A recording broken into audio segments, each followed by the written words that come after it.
Did Canada just trap Washington and Beijing in a minerals squeeze? Forget tanks and jets. The next great power game is minerals.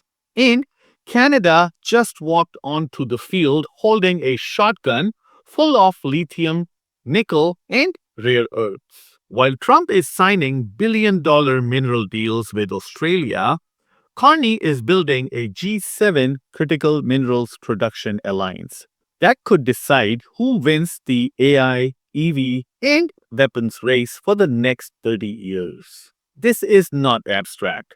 This is whether your next car is made here or imported, whether Canadian mines stay open or get bought by foreign funds, and whether we are a resource colony or a resource superpower. By the end, I'm going to show you exactly how a Toronto G7 meeting, a couple of Reuters scoops, and a quiet Qatari investment in a Canadian miner add up to a once-in-a-generation chance for Canada to stop being the polite kid in the corner and become the kingmaker of the green tech supply chain. Let's start with the ugly math. China mines around 60% of the world's critical minerals, but processes close to 90% of them. That's from Politico's reporting on the new critical minerals production alliance that Canada is spearheading inside the G7. So, every battery, every EV motor, every smart missile, you want to build it, you are probably touching Chinese supply somewhere. That is pure leverage and a giant national security headache for Washington, Tokyo, Brussels, and yes, Ottawa. Enter Carney's move. At a G7 Energy and Environment Ministers meeting in Toronto, Canada launched the Critical Minerals Production Alliance, a club of G7 states aimed at funding non-Chinese projects, doing off-take agreements, pre-buying future output, and building stockpiles. Canada is now working with allies to fund critical mineral transactions, targeting exactly the minerals hit by China's export restrictions. This is not just let's mine more.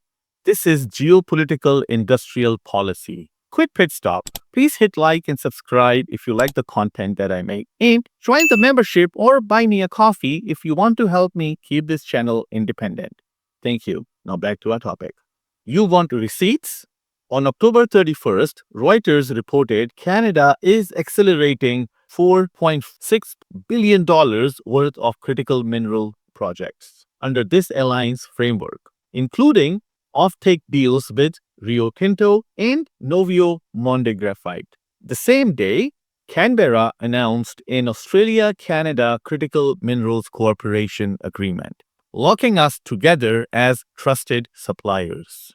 And just days ago, Qatar's Sovereign Wealth Fund signed an MOU with Ivanhoe Mines for Critical Minerals Corporation, money flowing into Canadian-linked projects as part of this new geography. So, when people say Canada is broke, we can't compete, remind them we are sitting on billions in locked-in mineral projects and foreign funds lining up to buy it into them. Meanwhile, Trump just signed an $8.5 billion critical minerals deal with Australia to secure supplies for the US. Same game, same minerals, different alliance structure. So, here is the map. US-Australia have one corridor. Canada, Australia, and G7 is building another. And everyone is trying to route around China's chokehold. In that word, Canadian nickel, cobalt, graphite, copper, and rare earths are not nice to have, they are strategic ammunition. The real question is not, does Canada matter? It's, do we finally have the spine to use the leverage we already have? But if we sell every mine to the highest bidder and just collect some royalties, congratulations, we are still a colony. just with better ESG reports. Here is what we know. Canada is leading a G7 critical minerals production alliance aimed at breaking China's near monopoly.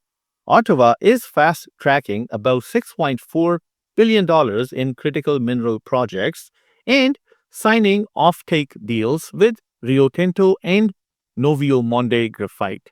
We have inked a new Australia Canada Minerals Cooperation deal, and Gulf money is flowing into our mines. Policy thinkers are warning that the upcoming USMCA review in 2026 will be the battlefield where North America's mineral sovereignty gets decided.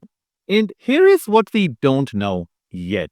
Will Canada lock in value added processing at home or keep shipping rocks and buying back finished batteries? Will our environmental and indigenous consultation regimes be reformed fast enough to build projects before allies give up and go elsewhere?